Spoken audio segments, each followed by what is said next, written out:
businessman who has fought the claims conference. The claims conference is supposed to get all that money from the European countries and give it to survivors, and Charles Spivak says they haven't. And all of the people in the claims conference are people who are people of means and could be for Charles's benefit to say, I'm not going to say anything about all these Holocaust survivors and they're not getting their money. I'm not going to do that. He could be Dorish Tov Le'atzmo. He could say, I'm going to be quiet about this. I'm not going to let it happen. I'm not going to do anything. But he sacrifices his own business. He sacrifices his own, because he's Dorish Tov Le'amo. He seeks good for his people. And one last thing about Charles. In this moment of seriousness, I would like to borrow something from a great Jewish folk singer. I'll tell you the story of Charles Spivak and the Holy Hamantash. For years, Charles, every Purim, would say to me, I want you to bring me Hamantash. So the first year I brought him Hamantash. 1 year I forgot, and he didn't let me forget. Every year I said, well, Charles, what's Oxford and I come up with Hamantash? You can buy all your own Hamantashes. You know, I want you, Rabbi Spivak, to bring me the Hamantash. And I'll make a bracha on it in front of you. I found out what happened. Charles Spivak's mother in Belgium decided when he was about 8 years old that if he would stay at home, he could be killed. The Nazis would take him. So she made a decision to put him into an orphanage, a Catholic orphanage. And at 8 years old, he was put in a Catholic orphanage. And he had to learn all the Catholic things.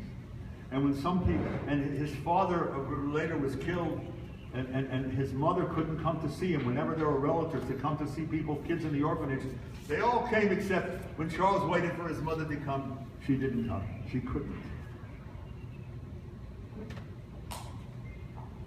When he got older, what happened was, one day, his mother told him that he has to leave the orphanage. She felt something was wrong. She had heard something. She took him out 2 days before the Gestapo came and took all of the kids from that orphanage and killed them. And Charles Spivak told me, Rabbi Spivak, I have spent the last 70 years of my life trying to pay back God for those 2 days. Those 2 days that I had to get away. And I want to do mitzvahs.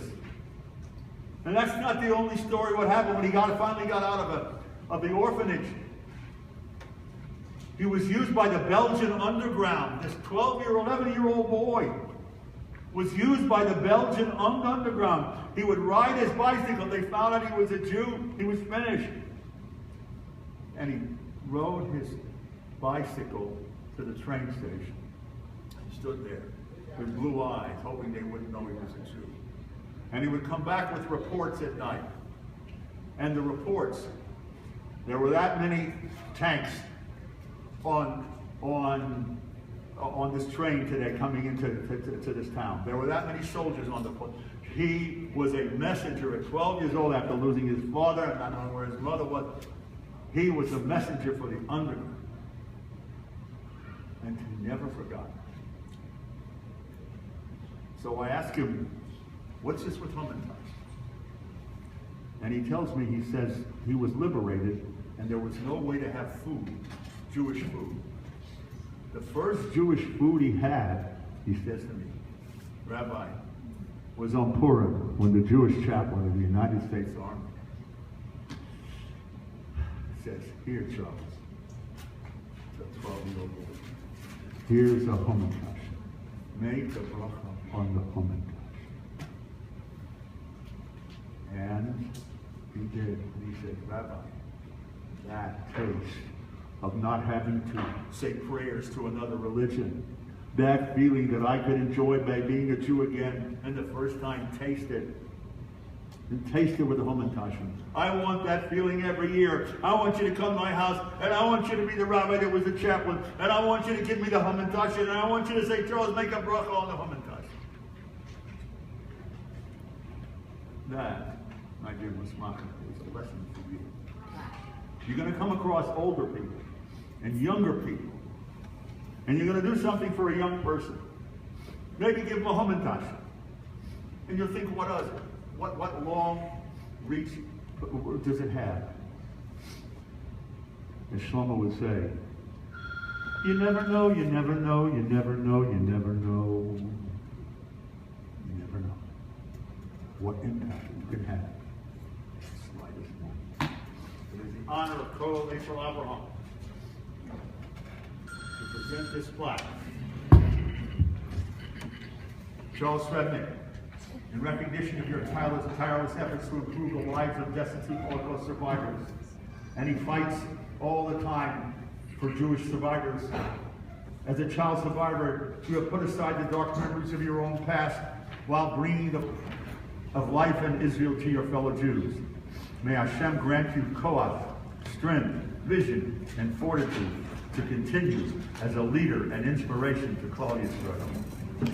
Sunday, June 7th. 2006.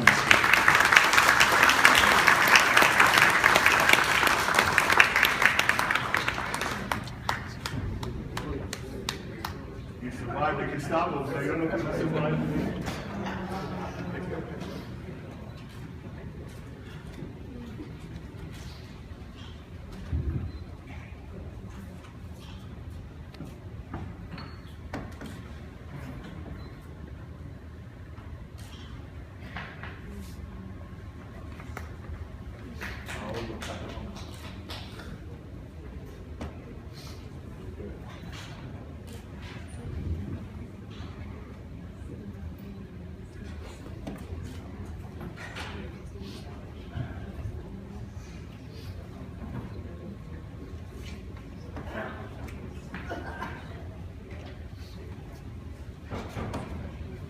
Ladies and gentlemen,